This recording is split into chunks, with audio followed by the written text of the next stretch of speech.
Okay, let's go ahead and get started. Welcome everyone. You are currently in the Zoom meeting for networking and collaboration for the School-Based Mental Health Qualified Grant Program. So this is the first of its kind. We'll start with some housekeeping items, a couple of introductions, and then we'll jump right into the reasons why you are here. So first of all, I'm Christy Walker, Safe and Healthy Schools Coordinator at the Utah State Board of Education, and I'll have my team introduce themselves. Ashley Lauer, over to you. Sure, Ashley Lauer. I am Behavior Specialist on the Safe and Healthy Schools team at the Utah State Board of Education. Really happy to be here and happy to have all of you here as well. I'll pass it over to Shalise. Hi, everyone. I am Shalise Oldroyd, support staff for the Safe and Healthy Schools team at the Utah State Board of Education. It's good to see your faces and pictures with your names. Thanks for being here. David. Great, thanks, Shalise. I'm David Christensen. I'm the school safety data analyst and work closely with Ashley and Christy on the School-Based Mental Health Qualified Grant Program. And just a plug. You should have received the climate survey. If you have any complaints about that, I'm the one you come to. So hopefully you've gotten that. All right. Is that everybody? Yeah, the four of us. Thanks, David. So as a reminder, we will be recording this meeting. So grantees who haven't been able to attend will be able to have the opportunity to learn from all of you. A few other items of business. As usual, we want to remind you of best Zoom etiquette. Keep your microphones muted. Turn on your cameras if you can when you're speaking so we can put a face to a name. And this meeting is meant to be a collaborative discussion amongst grantees. So we will answer questions that were submitted via the survey that was sent out previously. But if there are follow-up questions, please address them with USBE individually so there's sufficient time for collaboration and discussion here during this meeting. So we are available following this webinar by phone or email for any follow-up questions we were unable to answer here today. So Shalise will also be monitoring the chat as we proceed through the meeting and making notes of questions that were submitted there. So we have also created a Google folder with grant resources and documents for you, documents from this meeting, and also documents that will hopefully provide some information to you in the future. And Shalise, if you can drop that, oh, look how good you are. Okay, so the link is now in the chat. If you want to click on that and surf around in there for the other resource documents. And at this point in time, we'll turn it over to Ashley Lauer. Perfect. Thank you, Christy. So like Christy said, we want to spend a majority of the time today giving you, we have a couple of individuals who've agreed to present on some of the work that they're doing, as well as some time for real collaboration and networking at the end. But we did want to provide you with just a quick overview, some upcoming items, and then answer some of the questions that were submitted through the survey as well. So just some upcoming dates, upcoming information. We are finalizing the fiscal projections for fiscal year 22, and those should be coming out shortly. We'll send them via email. They will also be in this resource folder. So we'll try to put more information into this resource folder so that everything for this grant you have in one place. And then we'll also put it on our website as well. So again, those fiscal projections will be coming out shortly. And then also we have, for those who are new on the grant, we have an annual accountability and data report. That's just annual reporting on goals and things like that for the grant. So that will be released in May and then will be due July 30th. So we have a long time frame for you to fill that out. And David and I will be available for any questions you have as you're looking at your data. We know there's still been some issues with data collection and things with COVID. So any questions you have as you're going through, please feel free to reach out. We're happy to answer any questions. Again, that'll come out in May. It will be due at the end of July. And then the second thing we wanted to talk about was so each year, so you apply for the grant the first year, and then it's a 3-year grant cycle. So on the second and third year, we will just have an annual plan update. It will look similar to the application, but it will be very abbreviated. It will just provide you the opportunity to update your budget according to the fiscal projections for that year, as well as if you need to adjust any of your goals or any of your plan, you'll have the ability to do that. So that will be released on April 13th and will be due on May 28th. Sorry. So again, your grant was approved for 3 years, but we will need yearly updates to the budget and goals and plan if the goals and plan needs to be adjusted. Again, any questions on that, feel free to reach out. We're happy to answer any questions. Those are kind of the updates that we wanted to give. Now we'll spend just a few minutes discussing some of the questions that were asked through the survey. So in an interest of time and being able to spend most of the time collaborating, we have created an abbreviated FAQs document that has all of the questions that were submitted in the survey. We answer them there, but there were a couple of them that we felt like would be helpful to answer during this meeting as well. So you can look in that resources folder, the abbreviated FAQs is in there. Shalise has also put it into the chat box. So if you had questions that you submitted on there, those questions will all be answered within that document, and then we'll answer a few here live as well. And in the long run, those questions will also be added to the overall FAQs. We just didn't want them to get lost in that longer document, so we created something abbreviated and then they'll be added there. So the first question we wanted to answer was, what is the reason for the multiple steps in the application process? We know, especially last year, this process was a little complicated because we started in May, and then because of COVID, we had to kind of go through that whole application process again. It will be much more streamlined this year. Again, as you are second and third year grantees, you will only need to fill out this abbreviated annual plan update. And that will be in a Google Doc like it was last year. So that is the application that we will be looking at, approving budget, approving plan changes. And then there is the second application that is in Utah grants. The reason why we have to have that application is because when funding is provided by reimbursement, Utah grants requires an application. So we've tried to streamline that where you can write C approved application in most areas and only have to update your budget in that application. So again, there will be the two applications, the Google Doc, which is an annual plan update for this year, and then the application that is in Utah grants in the one program that has the 75% of your total award in it. But that's the reason why we have the two different applications. So hopefully that clarifies. We'll only have to go through that process once this year, and hopefully it will be more streamlined. With that being said, we also have created in the resources folder an annual requirements checklist. Hopefully that will provide you with more information on kind of the timeline on when things will be due and where you'll find information where things will be submitted.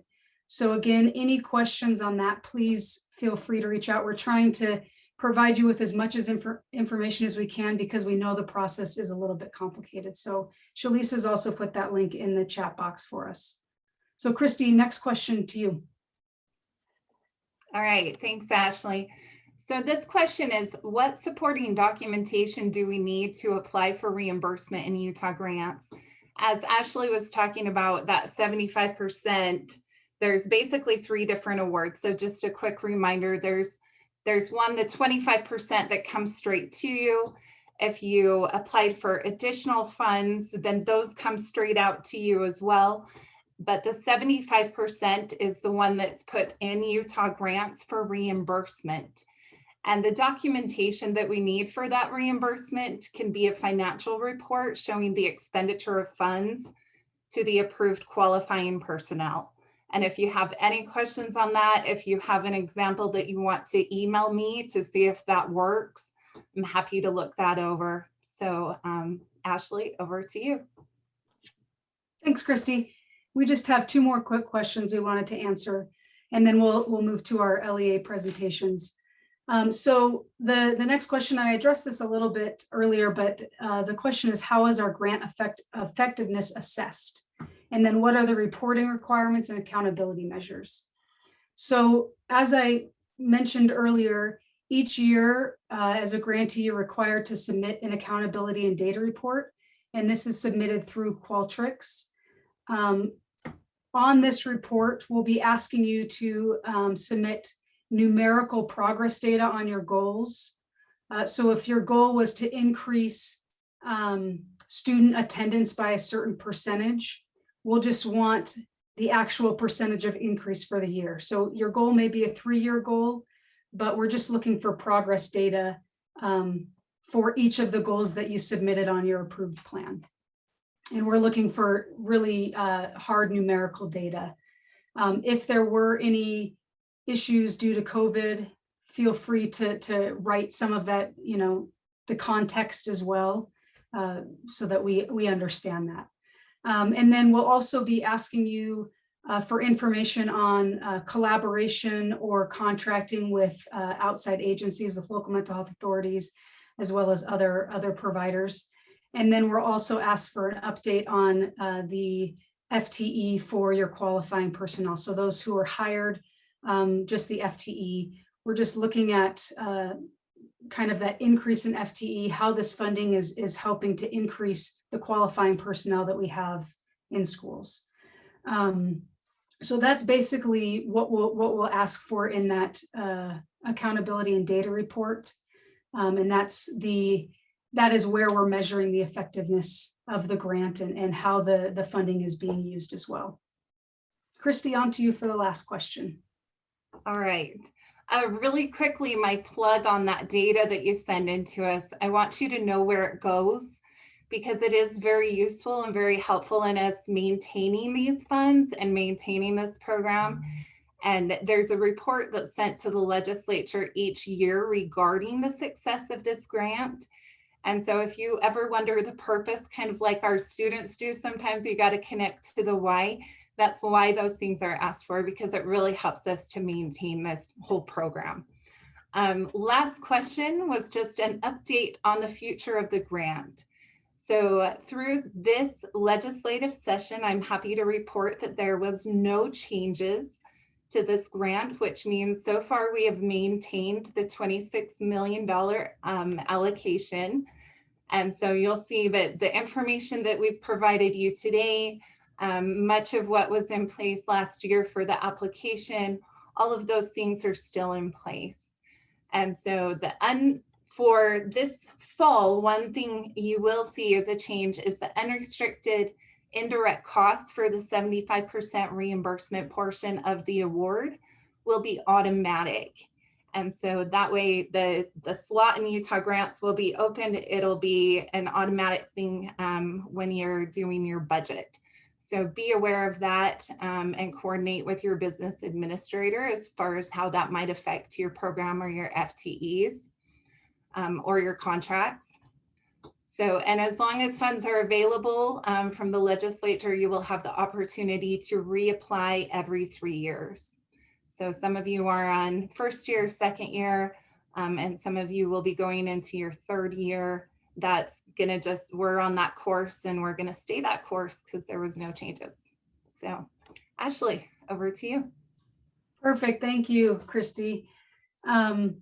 So we're running a little bit ahead of time, which is okay. So we are going to go straight into our presentations. We've had some wonderful individuals who have agreed to share some of the ways that they have been furthering their mental health support for students through this grant funding.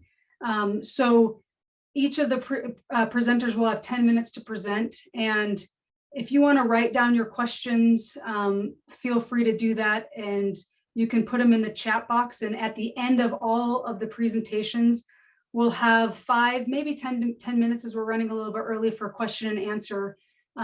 So if you have any questions, that's how we'll have that 5 to 10 minutes at the end to ask questions of those who are presenting.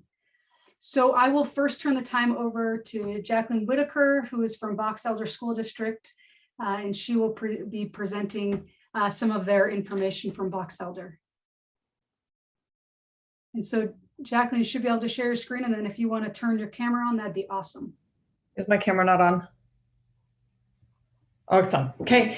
Thank you so much for giving me this opportunity to share what's going on in our district with the mental health grant. And our goals are on the right track, and we're really excited about that. We chose to use with our funding to hire elementary school counselors in our district. We had a few in some of our Title I schools, but not in every school. So now we have them in almost every school. One of our counselors shares a small school K1 called Willard with 3 other schools, Snowville, Park Valley, and Grouse Creek, which Grouse Creek is one of our little 1-room schoolhouse, 3-student schools. So that's exciting that that's happening. Let me move to the next slide. So I am Jacqueline Whitaker. I'm the Director of Student Services for Box Elder School District. And our counselors have been so amazing. So if you think about that one poem, little story about the old man who saw somebody throwing stuff into the ocean, he's like, what are you doing? This isn't gonna make a difference, but it makes a difference for that one. And that's what our counselors have done. This is a picture of one of our students that his mom took.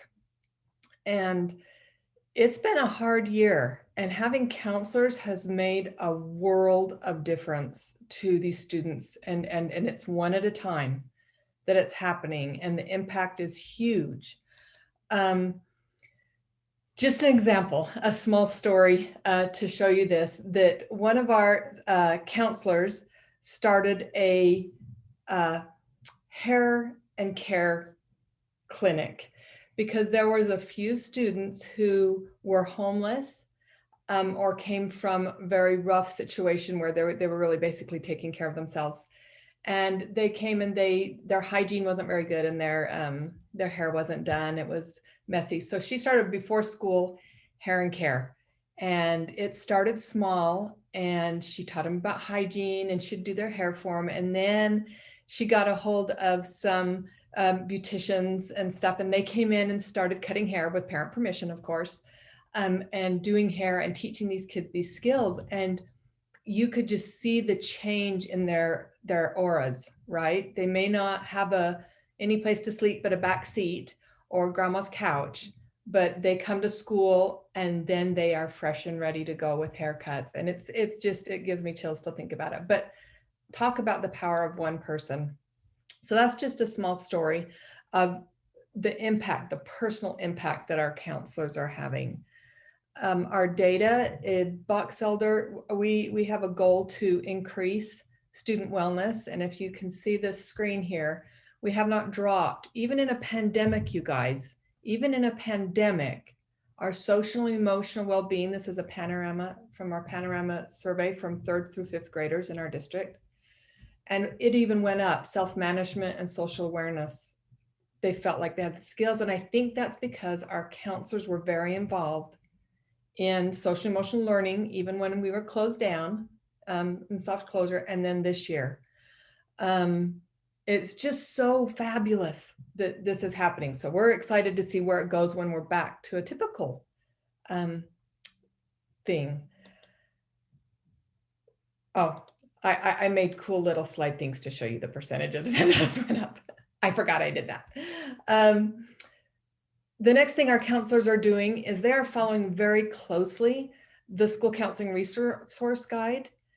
They are filling out, even though they're not required to, they are following along and doing the same things that our secondary counselors need to do for their audits and things like that. And they are actually using the resource guide and the elementary guide in their practices. And so we have ongoing data, we go over it. And it's really kind of exciting to see it happen because they're basing what they do on the data, which is, hello, that's what we need to do. Some celebrations quickly before my time is up. We are PLC tight. Our counselors meet every Wednesday over Zoom, and they do a PLC, and they support each other, and they are amazing and incredible. We have our Western schools, which is really hard.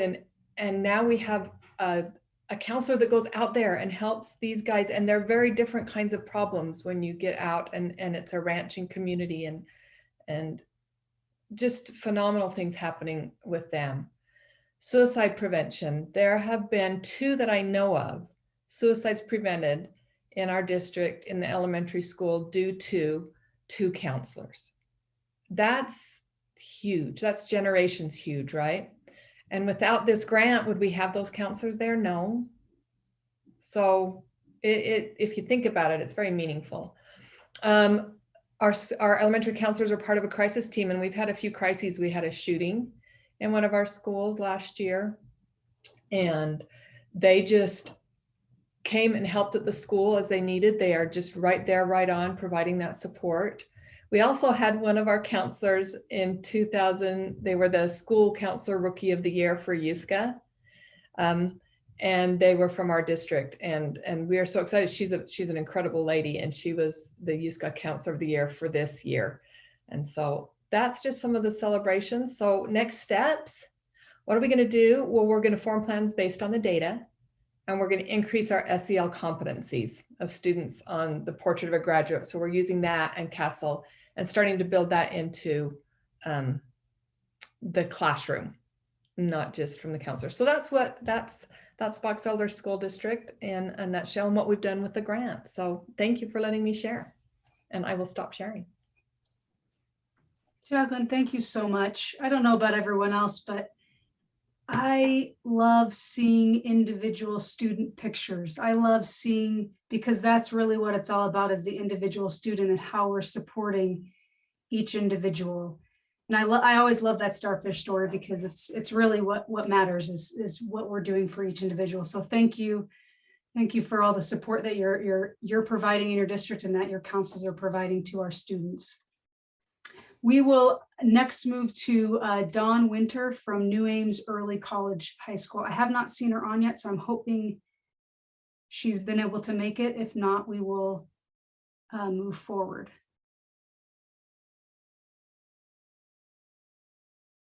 Okay, we'll have to get her presentation. Maybe we'll get a PowerPoint. We can send it out to everyone.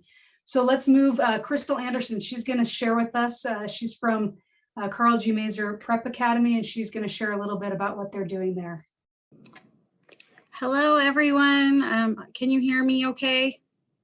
Awesome.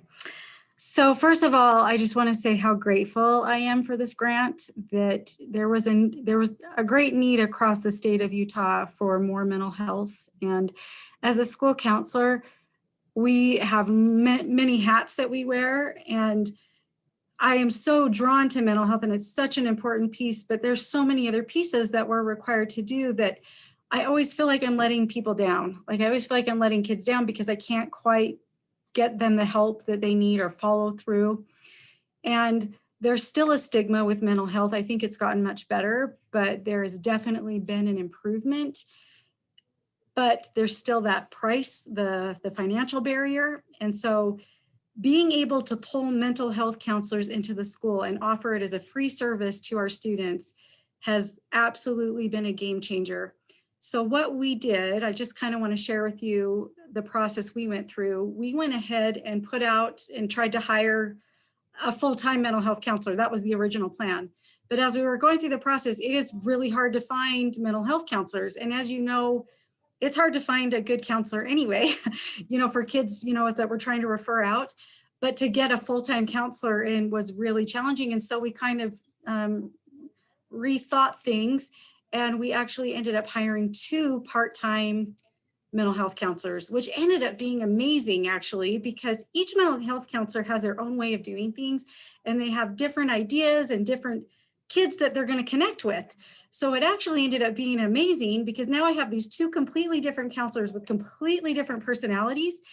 And we have created a process of referral. So the way that we're doing this is, step 1, if a kid, we see a need that is not going to be able to be met just by meeting with us once or twice, they can be referred by teachers, but it has to go through us. I'm the high school counselor, we have a junior high counselor. So it has to go through the school counselor first. And if we see that need, then we have a process where we send the student, we put them on a referral list for our mental health counselors. And we have a tracking spreadsheet where we're putting the date of when we meet, we've referred the student. And then we have the parent permission form and an explanation of why they've been referred sent out to the parents. And then once the parent returns the form, they can have up to 10 free counseling sessions with our mental health counselors. And we try to put them under the counselor we feel like they would work with best. And then our counselors each have about 10 to 12 students that they're meeting with weekly for 45 to 50-minute sessions.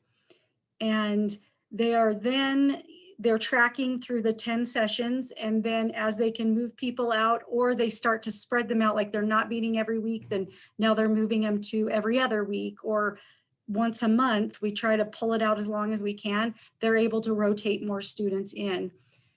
We decided as an administration that this was not a fix-all necessarily right away to improve grades or to make attendance better, because these are the kids that have deeper issues, that there is more going on here that we can't fix. And we know they need that extra step, that deeper help.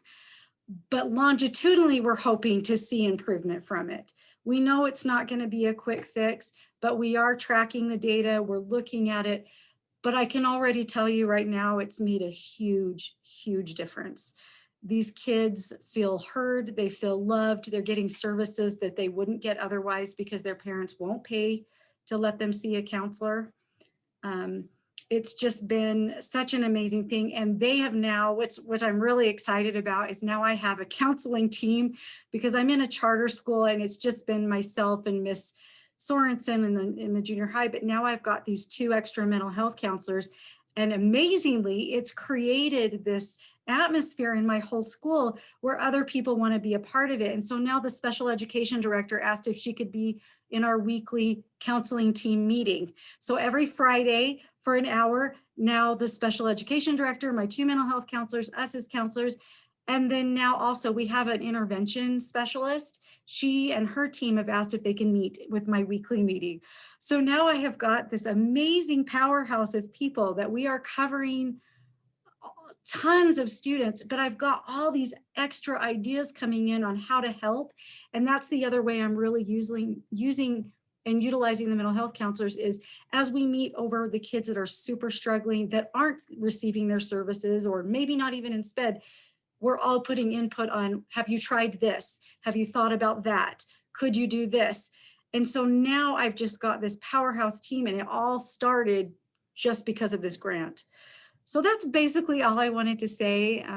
I hope that kind of gave you an idea of what we're doing with the grant money and our mental health counselors, and when it's appropriate, I'm happy to answer any questions that you might have. But thank you so much. I mean, this is just, I just can't thank the state enough for this opportunity, because it's been just this amazing life-changing experience for our school. So that's it. Thank you. Thank you so much, Crystal. I love that your referral process, that the services have been able to expand for students. And I come from a background of working in residential treatment, which is all about multidisciplinary teaming. And I love the everyone coming together in a team to help support students. So thank you so much for sharing that. Really appreciate that. And we have our last presentation will be Zach Leifson from Weber School District. And Zach, will turn the time over to you. Thank you. Great, let me get my slide going here just a second.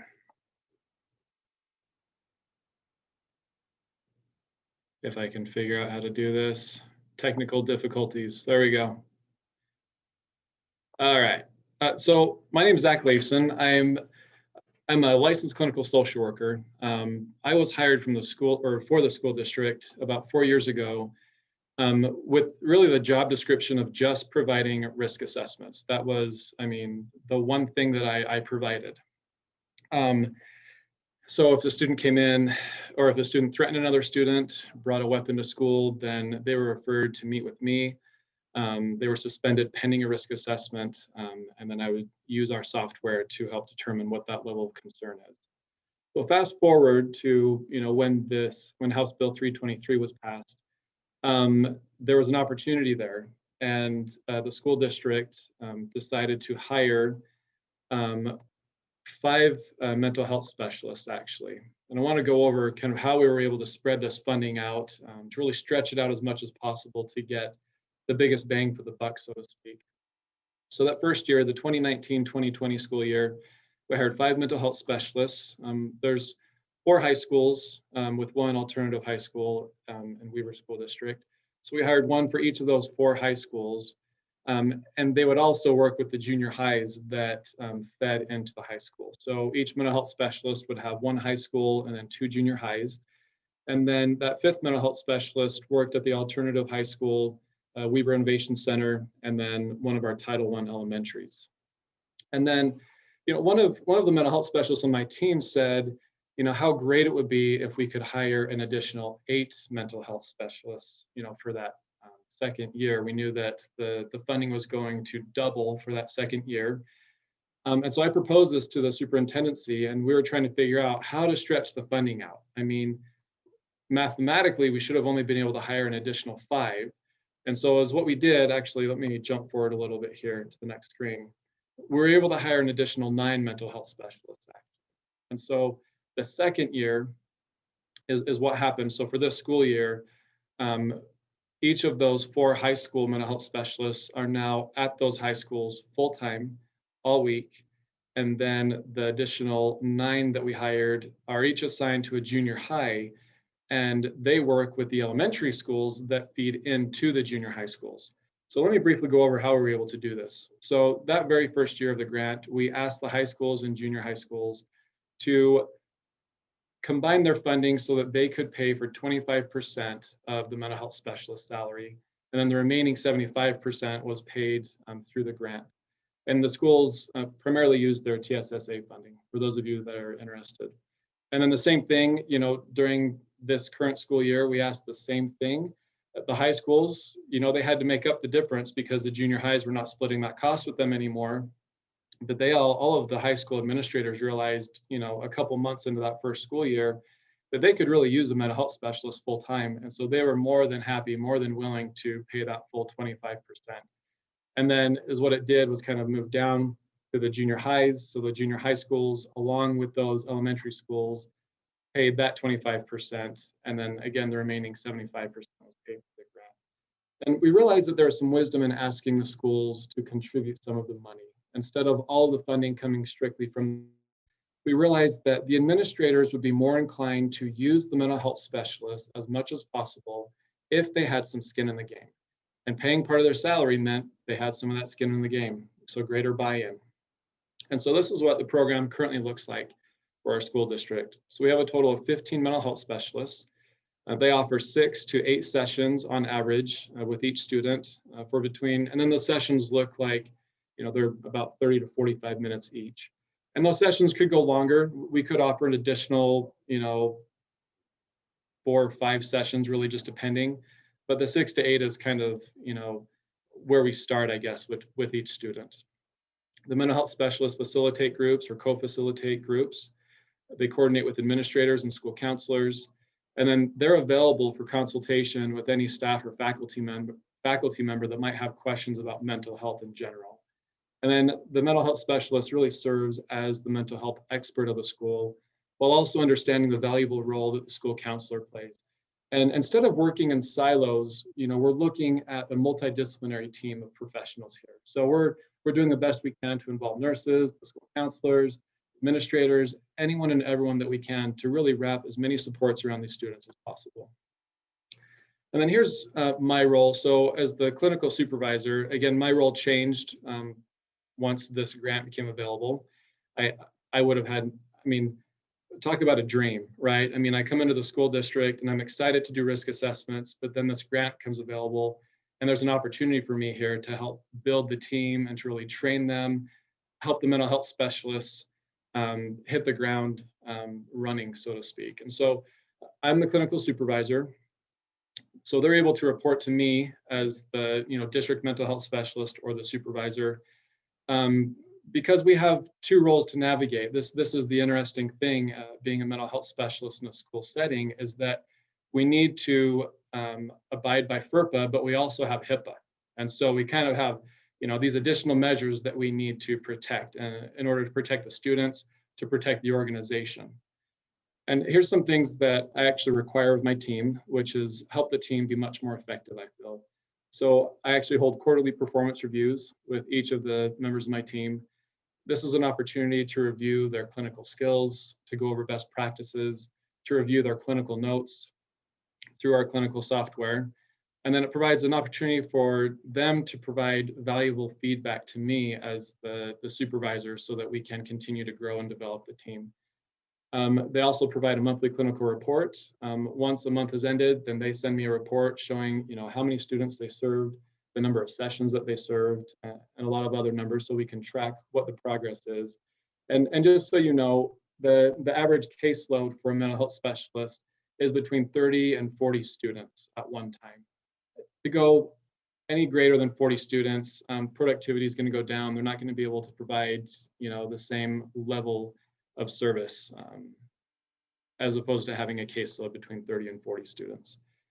I hold a weekly meeting with them. We do this virtually 3 times a month, and then 1 time a month we come together actually in person as a team. And part of that includes a clinical consultation where they're able to provide or ask the team questions. And you think about 15 professionals with, I think I calculated over 100 years of experience between all 15 of them, right? Because so much experience in the clinical field. The advantage to this is, them being able to staff cases to learn from each other, but also so that the mental health specialists don't feel like an island, so to speak. When I came into the organization as the only mental health specialist, there's no other mental health professional here, the district office. And I felt confident that I could do what I needed to, but I also felt pretty lonely. And so there's a benefit to us coming together as a team and just feeling that energy and being able to staff different concerns with each other. One I don't know if I'd call it a complaint, but one concern, I guess you could say, that local mental health agencies have, and some of you may have heard this, is they feel like they're able to do the best job, and they've had a hard time with HB323 because they feel like they should receive the funding. And I definitely understand where they're coming from. One complaint or one argument they have is that they feel better equipped because they have a way to hold their clinicians accountable. They have evidence-based practice supervision. And so I heard that and I'm like, we should probably do the same thing in our organization. And so that's what we did. So of our 15 members of our team, we have 5 evidence-based practice work groups. So for those of you that aren't familiar with this, an evidence-based practice is a type of modality or a type of therapy. So through research, lots of research, trials, a modality gains so much notoriety or respect. And so we have 5 modalities that we use on the team. So every member of my team is required to be on a work group. They're preparing presentations and they really take the expert role. So they're holding themselves and each other accountable in that regard. And then next year, I'm actually going to ask them to start recording maybe 1 or 2 sessions during the school year so that they can get that feedback from the work group who's over that specific modality or evidence-based practice that they're using. I've learned through my experience how important it is to trust these professionals. Again, this is a new role in the schools. Administrators, school counselors not used to working with a therapist. And so it's my job as a supervisor to really train the administrators, to train the school counselors, and help them understand that the mental health specialists are not taking away opportunities from the school counselors. They're supplementing what the school counselors are already able to do. And part of that training is to help the administrators understand, how and why to trust these mental health specialists, and help them understand what the limitations are of a mental health specialist as well. So a couple of things here. I know that I'm running out of time, so I'll just speed through a couple of these. But being able to trust the professional allows the mental health specialist the flexibility to serve as many students as possible. So here's an example. The mental health specialist in one of our high schools asked me this last week during our meeting if he was allowed, or if he would be permitted, to go to the junior highs to meet with the students who are currently receiving therapy services, to meet them so that way there's a warm handoff when those who are getting ready to move on from junior high and go into the high school, so they know what his face looks like. They can become familiar with him. And that way it's not, this cold handoff, but it's a warm handoff. So the students feel like they have a professional already at high school that they can go, they can meet, and they can be comfortable with. So let me see if there's anything else here. And so I guess that's one of the advantages to having me at the district office, is that they're able to come to me, and I can work with the superintendency to really help support these professionals. And then just one last thing. I had mentioned evidence-based practices and why that's important. It's important that the mental health specialists are actually providing therapy that has been research-based, as opposed to talk therapy.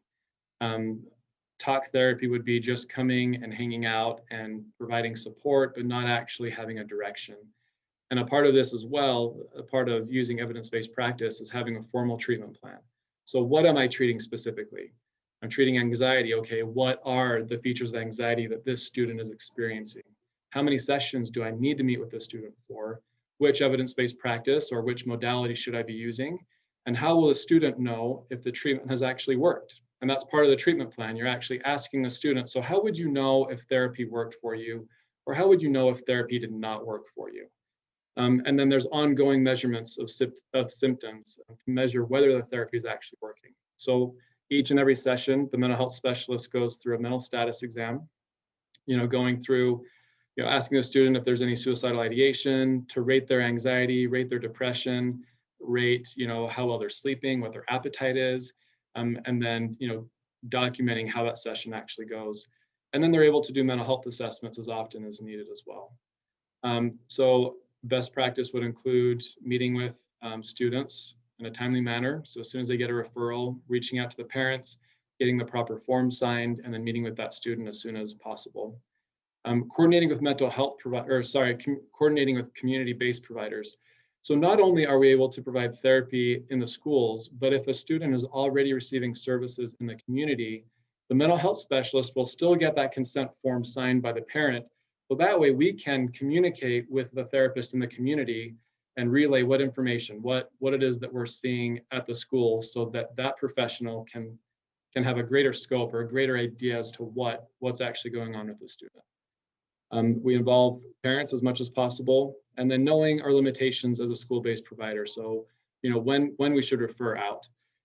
Again, part of that intake process is letting the parent know that we're looking at 6 to 8 sessions. But if a student comes in and it's very clear to the mental health professional that the student's need go above and beyond what we're able to provide at the school, then we'd encourage the parent to seek out outside services.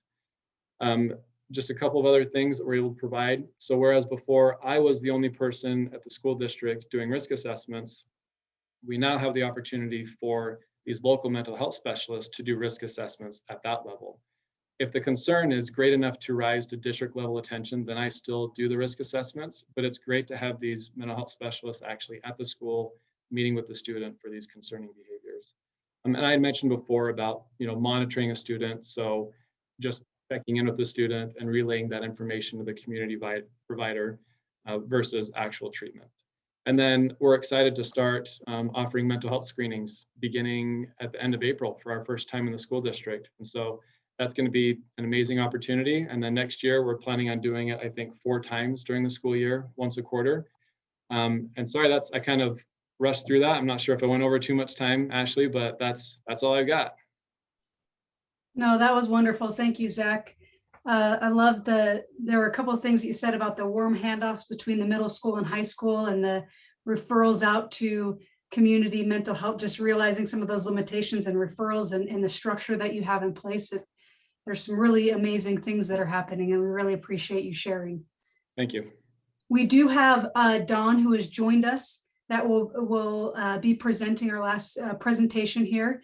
And then we will spend some time with some questions. I know we do have some questions in the chat box. So Dawn, go ahead, and we're excited to hear as well from you. Awesome. So this will be an exact opposite of kind of what Zach has shared.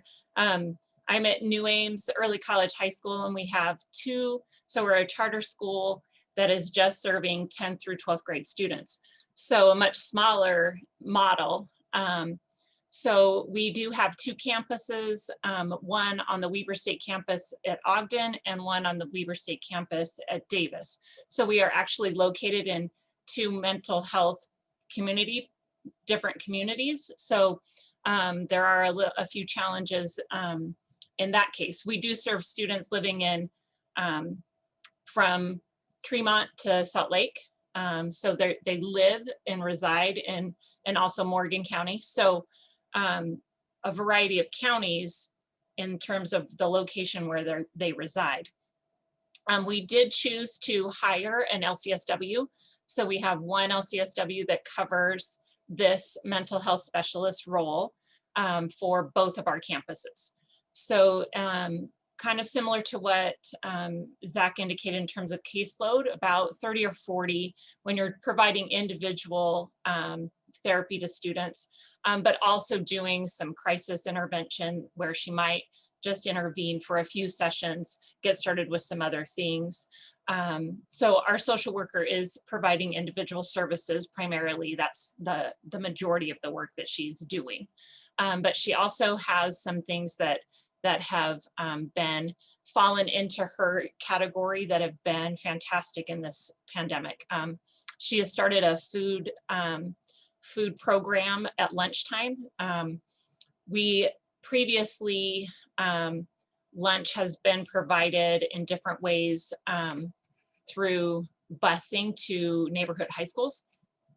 And that during the pandemic was something that we decided not to do. So she's been providing lunch sacks that are just available at different spots on campus. Students can just pick them up. And so she's done some things with some grant money for kind of providing food. And then she also has started with a student group on both campuses. We now have a food bank on campus that parents can at different times access, and we're doing food bags on Friday evenings for the weekend food needs. And so that has been something new to our campus, but serving an important thing that's happened in our community during this pandemic time. So she's excited to keep that going and she's applied for some grants for our food bank program. So similar things, she's getting started with the mental health screenings. That's been a process to get to.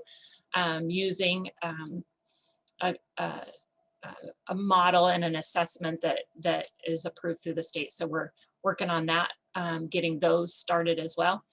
And then she has also, we haven't done group work outside of the school setting, doing after school or lunch groups just because of the pandemic parts of things. But she is working on, hopefully we'll have she's calling it the school safe zone. She's working on a safe place for students to cool off, and we're working on trying to find a location. That's always, real estate is always the hardest thing in school settings, right?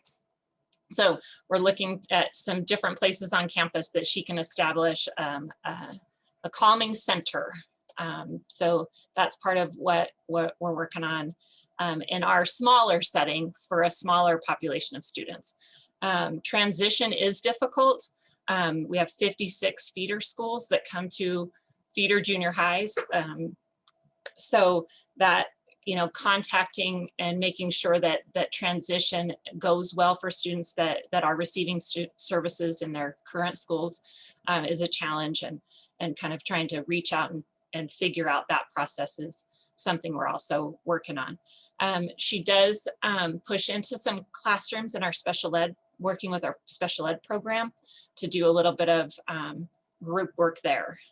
So that's the extent of what our model looks like with the money that we've utilized for in a, you know, charter school only serving 3 grades. Dawn, thank you so much. It's wonderful. I love to see the different array of services that are being provided. And I love the creativity and the innovation and the response to things that are happening, and really appreciate what you're sharing and what you're building as well. It's fantastic. Thank you for sharing, and thank you all of you. Oh, it definitely was, I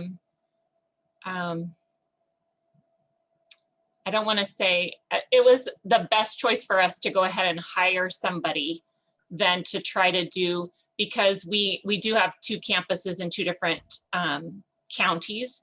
So rather than trying to work with both mental health agencies from both counties, it was, but she still does a fantastic job coordinating with therapists that students are already seeing in or knowing what those programs are that are available, and making referrals. So, but it was definitely more advantageous for us to hire a full-time social worker. Perfect. Thank you so much for sharing that as well. So we have just a few minutes for some questions. I know there's been several questions in the chat box, so we probably won't be able to get to all of them, but we will coordinate with presenters to make sure that your questions get answered, and we can provide those answers to others as well. Chris, did you have something you wanted to add really quick? Yeah, because we're ahead of schedule, I think we could probably add a few minutes to our Q&A time. And Shalise has been tracking the questions in the chat, so she could help facilitate some of those to get those questions answered first. Perfect. Thanks, So Shalise. one was asked during Zach's presentation, what license do your mental health professionals have?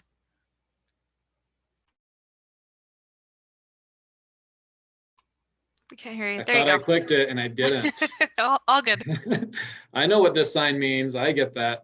So the majority are LCSWs, but we also hire CSWs. So that's certified social workers who are still working on getting their hours for their license. We also have clinical mental health counselors. And then we did offer, or in the announcement, we put LMFTs as well, licensed marriage and family therapists. So the only restriction there, just to make you guys aware, if someone's independently licensed, they can go ahead and work in your organization. But if they do not have their license yet, such as a CSW, then they need to be supervised by someone who is licensed. So that's the only restriction there. And then can I go through a couple of these questions? I saw that people asked questions when I was presenting. Can I just go through those, Shalise? Yeah, so the next one is from Mindy. Would you be willing to share the resources you're using for the performance reviews? Sure. Yeah, I can do that. And part of that, so we use the Previdence behavior management software. That's how we track. That's where we keep our medical record, actually. So that way we're keeping the education record separate from the medical. And so that's where the majority of our information is stored. But yeah, I can share anything that you guys want. That's fine. Okay, and then the reporting system, so that would go through that as well, correct? Through Previdence, yeah. Okay. And then the other one was, are there mental health specialists referred to here, LCSWs? So yes, as he mentioned before. And then since you are providing therapy, does your district provide professional liability insurance for clinical therapy? So I asked our legal counsel about this, and she said that they're actually, because they are on the educator's salary schedule, that they're covered just like the educators are. So we don't have separate insurance for them. They're covered under the same umbrella. Our social worker, through her membership with her professional organization, the social work organization, has insurance. She takes care of that with her licensure through them. Okay, and then another is, can they get your contact information if they have further questions about the structures you have in place? Yeah, if I can just email out my presentation along with, it'll have my signature at the bottom. I can just send that to you guys and then you can forward out to whoever you want. That's fine. Okay, or we could add it in the resource folder. So we'll look Okay. at that. Thank you. And then the next was noticed that 2 of you limit or give a suggested number of sessions. What would be considered best practice for our mental health provider to follow, or is it okay for it to be more open-ended? So I can only share my opinion about this. I feel that it is best practice and most ethical to have a certain number of sessions in place. And so that's why we tell parents, between 6 to 8 sessions. There are students who, high trauma, high impact students who need what's called a trauma-focused CBT or cognitive behavioral therapy, which goes, like for 14 to 16 sessions. If the parent can get the student out into the community to meet with a provider for that, then that's great. But if it's clear to us that the parent is not going to follow through and it comes down to either providing the service in school or the student not getting the service, then we're providing that. So you will hear of some community providers, some mental health agencies that just offer an open-ended number of sessions. My opinion, and this is based upon my code of ethics under social work, is that it's not an ethical thing to do. That it really should not be open-ended, and it should be time limited or time restricted. For us, we came to a decision to make it 8 to 10 sessions for a couple of different reasons. One of them being we have a lot of students. We have 650 students, and if we're offering this service, it needs to be available for as many students as possible. And when we met as a team, we decided we were going to focus on brief solution focused type therapy, motivational type therapy, because our underlying goal, of course, is to help them achieve success academically. We do understand, though, that these are issues that go beyond the academic scope. And so, like Zach had said, there's only so much that can be done, and we need to see that we can have results. And we kind of put this time frame up, and typically you see better results if they know, okay, I've got this much time to do these things. We decided as a team that if it was going to be above and beyond that, we would refer out, because it's obviously we're not going to solve it here, and we're not going to be able to get into those deep, dark places that sometimes these kids need. However, we do have a few exceptions, and what's really nice having the mental health counselors, like it's sometimes in 504s or IEPs, it's included in their plan that they need to meet with a counselor. It's really nice to be able to have them as a resource. So in that case, they may have weekly sessions, but they might be shorter, right? They might only be like 20-minute sessions or 30-minute sessions. But overall, we've just found that but again, we try to spread it out. Like as it gets closer to the 10, now we're maybe only meeting once a month, so that we're kind of weaning them off of the services. But if it's something really deep and heavy and we know we can't address it, we're definitely going to refer out. I will just add something really quick, Crystal. I think right at the end there, you talked about referring out and providing those services. I think it's important, depending on our structure, depending on our model, depending on the school that we're at, knowing the limitations in our scope as far as the individual professional, as well as the school system, and just being aware of that, and structuring things based on the needs of students, but also your school system, your professionals, and realizing those community partners who can help to fill in some of those gaps and provide some of that longer term service if there are additional services that are needed. Crystal, go ahead really quick, and then we'll wrap up this portion and we'll move to the next portion. Really quickly, that referring out, that's become a big piece of hiring those 2 mental health counselors, because they also have a pool of people and connections. And as school mental health counselors and school counselors, we don't know what the best counselors are outside of our own just view of the world. And so furthering those connections outside and trying to find good fits for that next best step is a really important part of that process for us. So we're in the process of building a better resource and referral list from this grant as well. So that's been kind of cool. Thank you.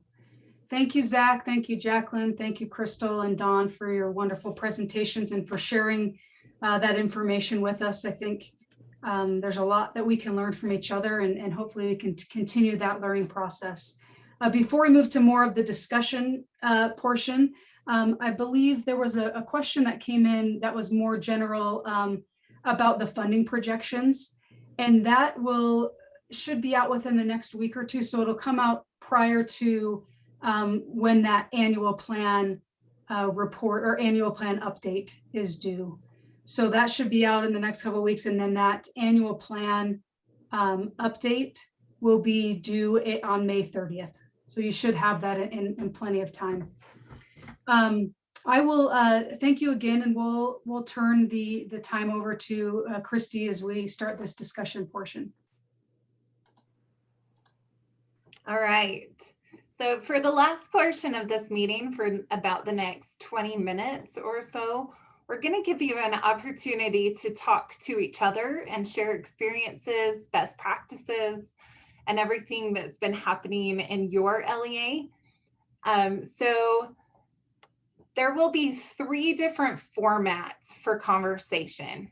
And so bear with us as we try to keep it a little organized and a little bit connected. So 1, you'll be able to raise your hand and I'll call on you to unmute. Just because we have such a large group, we want to be mindful of everybody's time and everybody's voice.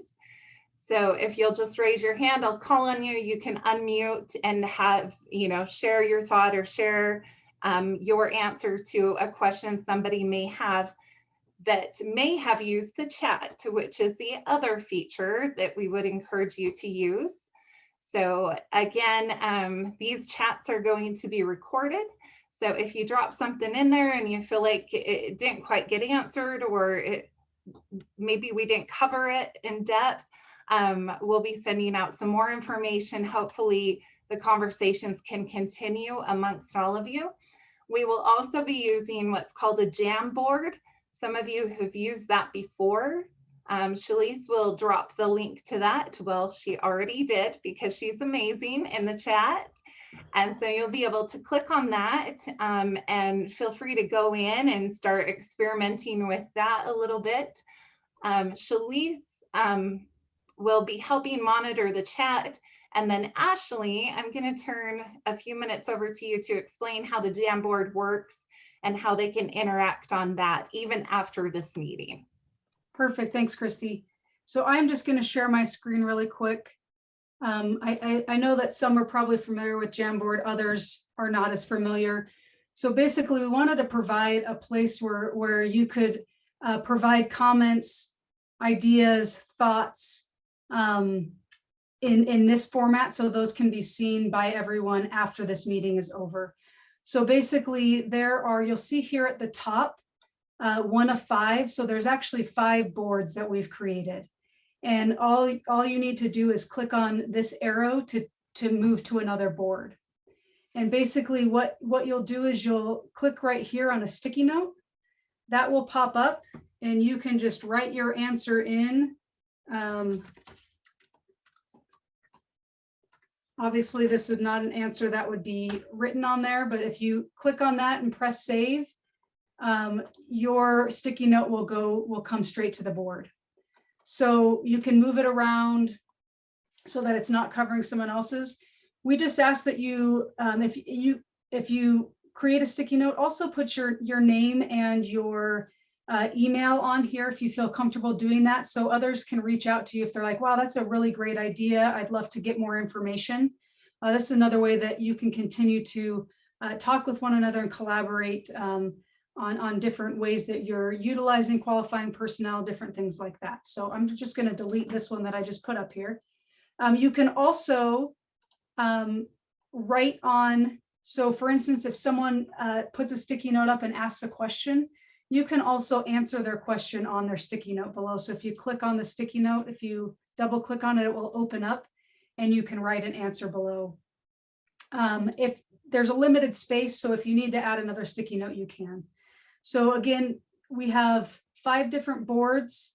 We will have discussions as well in this portion of the meeting on 3 of the 5 boards, and then the last 2 are really just for you to provide information there. So again, the boards are up here. You move boards just by clicking over, and then your sticky note is the 4th item here on the left. You click on it, it opens up, and you can type in and save it there. Christy, back to you. All right, thanks, Ashley. So we'll kick this off with a first topic. So again, anyone who would like to drop something in the chat or raise their hand, feel free to discuss that here or on the Jamboard. So utilization of qualified personnel. So how are people using these positions, and how are other districts maximizing the use of the grant money?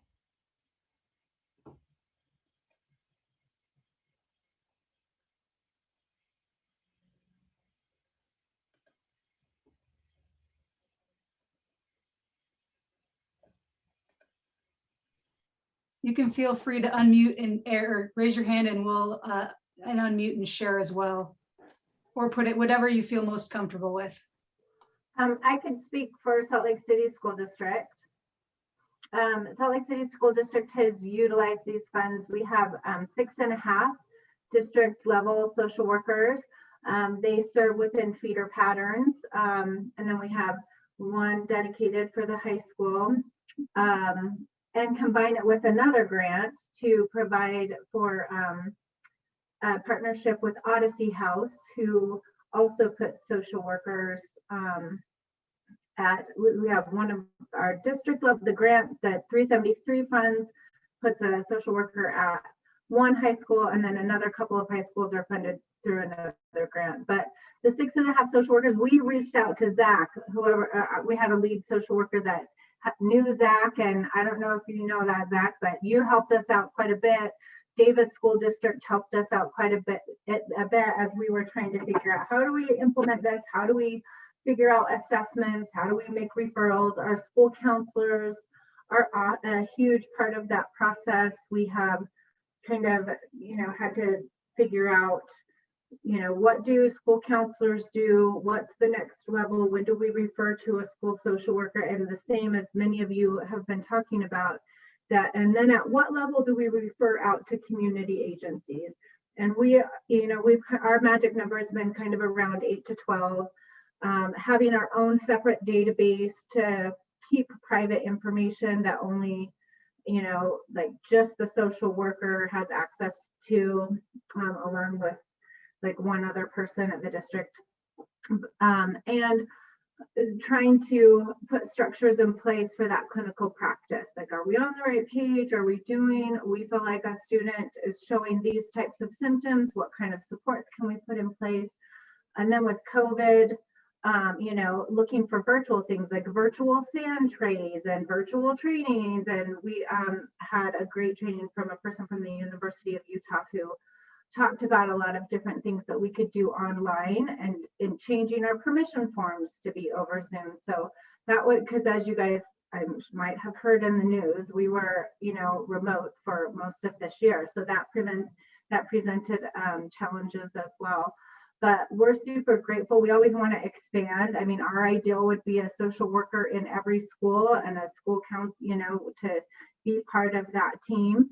But right now, the social workers are functioning, kind of at the same level as our district nurses. We're just serving the feeder patterns and really trying to target those tier 3 students, get them to a place where social workers or school counselors can pick them up if they're stabilized and in a good place, or referring them out to Odyssey. And also on our district website, because we also recognize sometimes parents don't want the school to be involved. Like they just want to go directly to that support. And so we have a thing on our district webpage that is a direct referral to Odyssey House that again, we kind of had to braid with some other grant funds so that parents could just refer themselves if they were at that point. But yeah, we're super grateful for those funds. And then we also are working on some Terrace metrics level, school-wide mental health screenings. So there's a lot going on, and I'm happy to share information or collaborate in any way that we can. And we definitely didn't do it alone. We had a lot of support from Christy and Shalise and and Ashley and other districts as well. So that's our district. Thanks, Mindy. Appreciate you. All right. We can move along to our next question. So, avenues to find qualified personnel. What were some of the ways that you advertised and were able to obtain your people? Zach, yes. The biggest, I think, by far for us was word of mouth. You guys might be surprised to know how many social workers, how many mental health professionals want to work in a school setting. And just, putting it out there, we had a pretty good response, but we had a benefit in that the first year that we hired those 4 mental health specialists or 5 mental health specialists, they loved their job so much that they reached out to their peers, which was a good thing, but it was also challenging, with our relationship with the local mental health authority because a bunch of their, clinicians ended up coming over to the school. But really just, getting the word out in any way, I think it's just a matter of getting the word out so that those clinicians or those mental health professionals can just be made aware. But we also posted on the teacher, I can't remember what the platform is. I'd have to ask my student services director, but we used the regular platform, and then I think we posted an ad on KSL Job as well.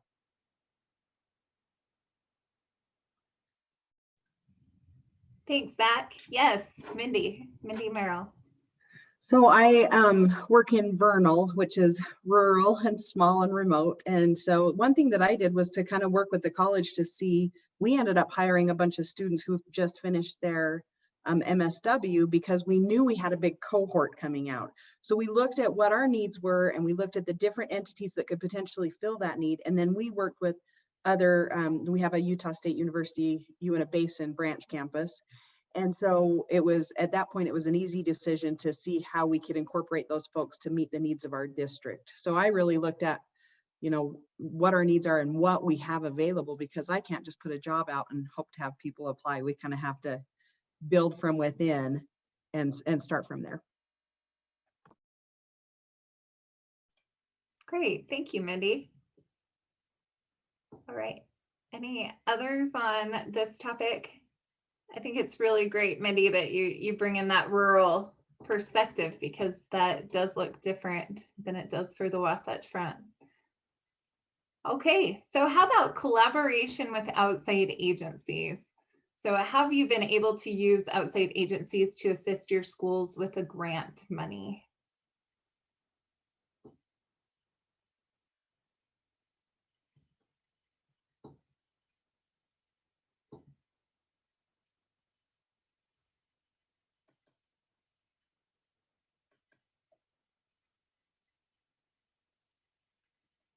Thanks, Jackie. Contracting with Bear River Mental Health.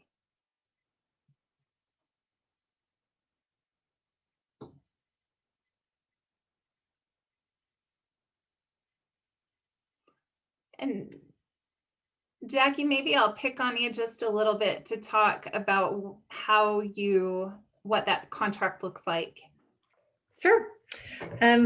Sorry, I turned off my lights. I don't like my fluorescent lights on, so I'm kind of dark in here. We have a wonderful working relationship with Bear River Mental Health. It is so great, but they of course have social workers that come into the school and work with students to provide those mental health services, as we're kind of a more rural, smaller district, anyway, we don't have the kind of personnel that you guys have all been taught. I've been sitting here going, wow, what would that be like? Because we just got elementary counselors, right? But we contract with them and they provide a great service. They have grants that they work through. We also have a contract with them. We just did a mental health screening night, 2 of them, one at each end of our district, and contracted with them, and they provided therapists to come in and meet with these kids who had signed up. And so it's just, it's great. That's what we do. Thanks, Jackie. Mindy Merrill. Sorry, I'm talking a lot, I know, but because we ran into, we also had a contract with our local mental health agency, but one of the frustrations we ran into, because we don't have elementary counselors, so we had nothing in our elementary schools. They were left completely on their own.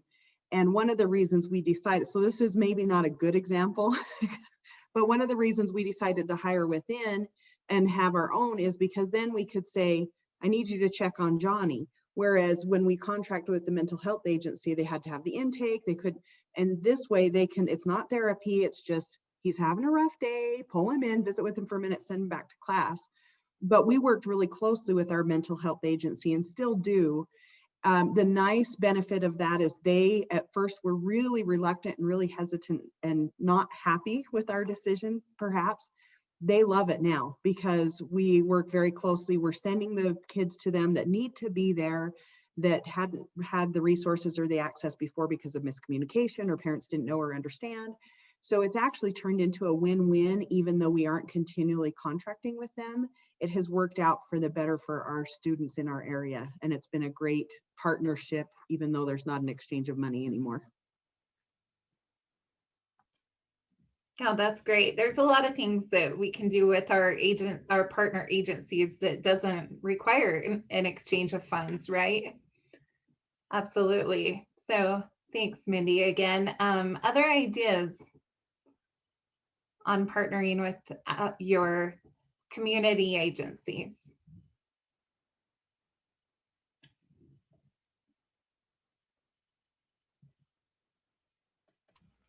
Mindy Holmdahl did put in the chat that braided grants to leverage no-cost services for students with Odyssey, who will also support mental health screenings. Very nice. Thanks, Mindy.